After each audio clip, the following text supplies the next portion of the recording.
সালামু আলাইকুম। আমি জুবায়ের আর প্রতিদিনের মতো আজকেও হাজির হয়েছি একটি নতুন টিউটোরিয়াল নিয়ে। যারা গুগল অ্যাডস শিখতে আগ্রহী তাদের জন্য আজকের ভিডিওটি অত্যন্ত গুরুত্বপূর্ণ। আজ আমরা আলোচনা করব গুগল অ্যাডস এর স্ট্রাকচারটা আসলে কেমন হয় এবং গুগল অ্যাডস এর এবং এমসিসি অ্যাকাউন্ট এই দুটি অ্যাকাউন্টের মধ্যে পার্থক্য কোথায়। যদি আপনি গুগল অ্যাডস নিয়ে ক্যারিয়ার করতে চান বা ক্লায়েন্টের কাজ নিতে চান তাহলে এই ভিডিওটি আপনার জন্য মাস্ট ওয়াচ। আসুন শুরু করা যায়। প্রথমে আমরা গুগল অ্যাডস অ্যাকাউন্টে যাই। এখানে আমাদের মেইন যে স্ট্রাকচারটা হলো সেটা হলো একটি গুগল অ্যাডস অ্যাকাউন্টের আন্ডারে একটি ক্যাম্পেইন থাকে। ক্যাম্পেইনের আন্ডারে অ্যাড গ্রুপ, অ্যাড গ্রুপের আন্ডারে থাকে ইউআরএল, কিওয়ার্ডস এবং অ্যাডস। তো আমরা এই জিনিসটা স্টেপ বাই স্টেপটা দেখি। এখানে আমি আপনাদের কোনো ক্যাম্পেইন ক্রিয়েট করা শেখাবো না, জাস্ট আমি ফ্লোটা দেখাবো যে একটা ক্যাম্পেইন ক্রিয়েট করা থেকে শুরু করা থেকে একদম শেষ পর্যন্ত আপনার একটা কিভাবে দেখায়। তো আমরা এর জন্য গুগল অ্যাডস অ্যাকাউন্টের ক্যাম্পেইনে যাই। ক্যাম্পেইনে যাওয়ার পরে এখানে আমরা একটা নতুন অ্যাকাউন্ট ক্রিয়েট করি, নিউ ক্যাম্পেইন। নিউ ক্যাম্পেইনে যাওয়ার পর আমি এগুলো আপাতত দিয়ে যাচ্ছি। এগুলো নিয়ে আমি পরে আরো বিস্তারিত পরে আরো ভিডিও আসবে। তো আমি জাস্ট ফ্লোটা কেমন হয় ওটা দেখানোর জন্য আমি সেগুলো এখানে আমি ওয়েবসাইট দিয়ে দিলাম, কন্টিনিউ দেই, ক্যাম্পেইন যা আছে তাই দিই। তো আমরা এখন আমাদের স্ট্রাকচার ছিল কি, একটি গুগল অ্যাডস অ্যাকাউন্টের আন্ডারে ক্যাম্পেইন। এখনো কিন্তু আমরা ক্যাম্পেইনের মধ্যেই আছি, ঠিক আছে? অ্যাডস অ্যাকাউন্টের মধ্যে ক্যাম্পেইন, তো এইটাও ক্যাম্পেইনের মধ্যেই আছে। আমি নেক্সট এ চলে যাচ্ছি। এখানে যা আছে আমি আর কিছুই দিতেছি না। এখানে ক্যাম্পেইন সেটিংটা, অর্থাৎ একটা ক্যাম্পেইনের আন্ডারে কিন্তু অনেকগুলো সেটিং আপনাকে করতে হবে, ঠিক আছে? তো মেইনলি ধাপ কিন্তু চারটা। তো আমি একটু পরে আসছি, জাস্ট আপনারা দেখুন ক্যাম্পেইন সেটিং আমি যা যা আছে তাই দিয়ে নেক্সট করে যাচ্ছি। এখানে যা আছে তাই করতেছি। অর্থাৎ এখন হলো যে আমাদের ক্যাম্পেইন সেটিংটা শেষ, ঠিক আছে? আর এখন অ্যাকাউন্টের আন্ডারে কিন্তু ক্যাম্পেইনের আন্ডারে কি ছিল, অ্যাড গ্রুপ। তো আমাদের ক্যাম্পেইনের কাজটা শেষ, এখন আমাদের অ্যাড গ্রুপের ফাংশন, এটা হলো সেই অ্যাড গ্রুপটা। হ্যাঁ, তো এই অ্যাড গ্রুপের মধ্যে কি আছে, ইউআরএল আছে, কিওয়ার্ডস আছে এবং আমাদের এই যে অ্যাডটা, এখানে বেশ কিছু ইনফরমেশন আছে। এগুলো আমি পরে ধীরে ধীরে সব একটা একটা করে টিউটোরিয়াল নিয়ে আসবো, কারণ আমরা এটা স্টেপ বাই স্টেপ দেখাচ্ছি। তো এর জন্য এটা আপাতত আমি স্কিপ করে চলে গেলাম। তো এখানে যা যা আছে আমি তাই দিলাম। একদম নিচে যে আমি নেক্সট করে দিই, নেক্সট এখানে যা আছে রেকমেন্ডেড তাই করে দিই, এখন নেক্সট।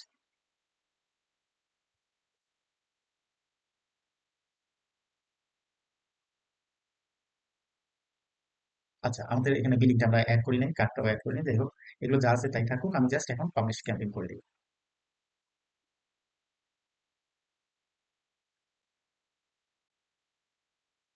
পাবলিশ করে দিলাম, আমাদের ক্যাম্পেইনটা ক্রিয়েট হয়ে গেছে।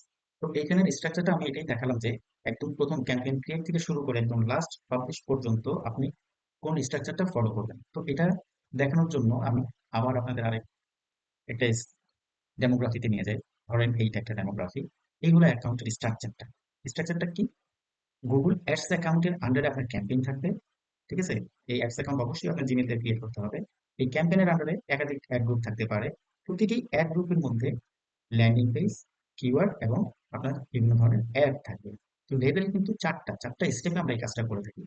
ফার্স্ট লেভেল আপনার অ্যাকাউন্ট লাগবে, সেকেন্ড লেভেলে আমরা ক্যাম্পেইন ক্রিয়েট করব, ওই থার্ড লেভেলে ওই ক্যাম্পেইনের আন্ডারে আমাদের অ্যাড গ্রুপটা থাকবে এবং ফোর্থ লেভেল যেটা, ওইখানে আমরা ওই ল্যান্ডিং পেজ, কিওয়ার্ড, আমাদের অ্যাড গুলো দেখাবে, যে অ্যাড গুলোর মধ্যে বিভিন্ন আমাদের টাইটেল, ডিসক্রিপশন, এক্সটেনশন, বিভিন্ন ধরনের সাইট লিঙ্ক এগুলো থাকে। হ্যাঁ, তো আমরা আবার গুগল অ্যাকাউন্টে যে এটা ওভারভিউটা একটু দেখি। আমাদের এখানে কি আছে, আমাদের ক্যাম্পেইনে এই ক্যাম্পেইনের আন্ডারে কি আছে, আমাদের ক্যাম্পেইনটা এই যে এটা ক্রিয়েট হয়েছে। এই ক্যাম্পেইনের আন্ডারে কি আছে, ক্যাম্পেইনের আন্ডারে আছে অ্যাড গ্রুপ। আমাদের অ্যাড গ্রুপ কি ছিল, অ্যাড গ্রুপ 1, ক্যাম্পেইন নেম এইটা। তো এই অ্যাড গ্রুপের আন্ডারে আবার কি ছিল, অ্যাড। এই হলো আমাদের সেই অ্যাড, অর্থাৎ ক্যাম্পেইন হলো সেল সার্চ 2, এইটা অ্যাড গ্রুপ 1। এই অ্যাড গ্রুপের আন্ডারে হলো আমাদের এই অ্যাডটা। তো আমরা যদি এখন ধরেন এটা ক্লিক করি তাহলে আমাদের আহ, এখানে যদি আমরা ক্লিক করি দেন আমাদের ওই যে ওইখানে যে অ্যাড গুলো আমরা ক্রিয়েট করছিলাম ওই পেজটা নিয়ে যাবে। তো আশা করি আমাদের এই কনসেপ্টটা ক্লিয়ার হয়েছে যে আপনারা এখানে আপনারা এখানে আরেকটা জিনিস দেখাই যে এখানে দেখেন অনেকগুলো আপনার ক্যাম্পেইন আপনি ক্রিয়েট করতে পারেন। তো এখানে আমাদের একটা ক্যাম্পেইন আমরা ক্রিয়েট করেছি।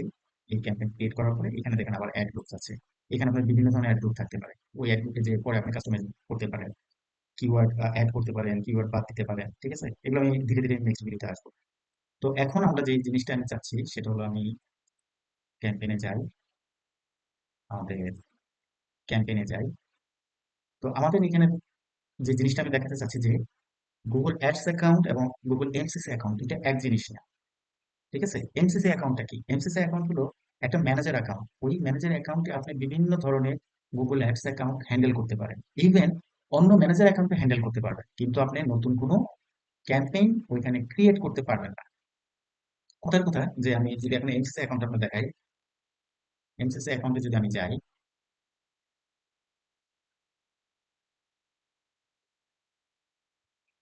এটা আমার এমসিসি অ্যাকাউন্ট, ওকে।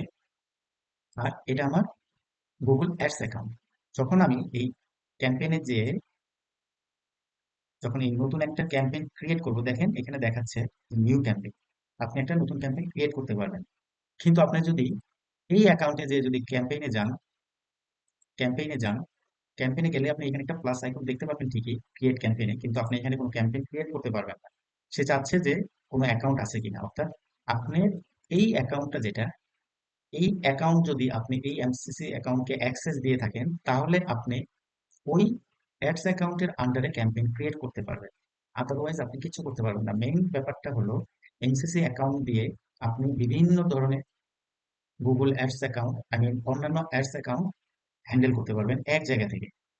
ঠিক আছে, যদি ধরেন আপনার 10টা অ্যাড অ্যাকাউন্ট থাকে, আপনার 10টা ক্লায়েন্ট থাকে, ওই ক্ষেত্রে মনে করেন আপনার 10টা অ্যাকাউন্ট হবে, প্রতিবার আপনার এখানে যে এখানে এখানে এইখানে যে আপনার চুজ করতে হবে যে আমার এই অ্যাকাউন্ট, এই অ্যাকাউন্ট, এই ক্লায়েন্টের কাজ, এই ক্লায়েন্টের কাজ। তো বারবার আপনার একটা ঝামেলা হতে পারে। তো সেই ক্ষেত্রে আমরা এই এমসিসি অ্যাকাউন্টটা ইউজ করি। তখন দেখা যায় কি, আপনি এখানে ক্লিক করেন তাহলে অটোমেটিকলি এখানে সব এসে পড়ে, অর্থাৎ একটি এমসিসি অ্যাকাউন্টের আন্ডারে আপনি অনেকগুলো ক্লায়েন্টকে হ্যান্ডেল করতে পারেন। আপনি যদি গুগল অ্যাডস অ্যাকাউন্ট ক্রিয়েট করেন, একটি জিমেল দিয়ে আপনি সর্বোচ্চ 20টি অ্যাকাউন্ট ক্রিয়েট করতে পারবেন। ঠিক আছে, 20টি অ্যাকাউন্ট এরকম ক্রিয়েট করতে পারবেন। আর যদি আপনি এনসিসি অ্যাকাউন্ট করেন, এখানে অলমোস্ট 80+ অ্যাকাউন্ট আপনি এখানে অ্যাড করতে পারেন, অর্থাৎ একটা ম্যানেজার অ্যাকাউন্ট থেকে আপনি অনেকগুলো ক্লায়েন্ট হ্যান্ডেল করতে পারেন। এটাই হলো এনসিসি অ্যাকাউন্ট আর আপনার গুগল অ্যাডস অ্যাকাউন্টের পার্থক্য। ঠিক আছে, ভিডিওটি ভালো লাগলে একটা লাইক দিন, কমেন্টে জানিয়ে দিন আপনার মতামত বা কোন বিষয় নিয়ে ভিডিও চান। আর চ্যানেলটি সাবস্ক্রাইব করতে ভুলবেন না, যেন পরবর্তী ভিডিও মিস না হয়। আবার দেখা হবে আগামী ভিডিওতে। তখন পর্যন্ত শেখা চালিয়ে যান এবং নিজের দক্ষতা বাড়াতে থাকুন। ধন্যবাদ সবাইকে।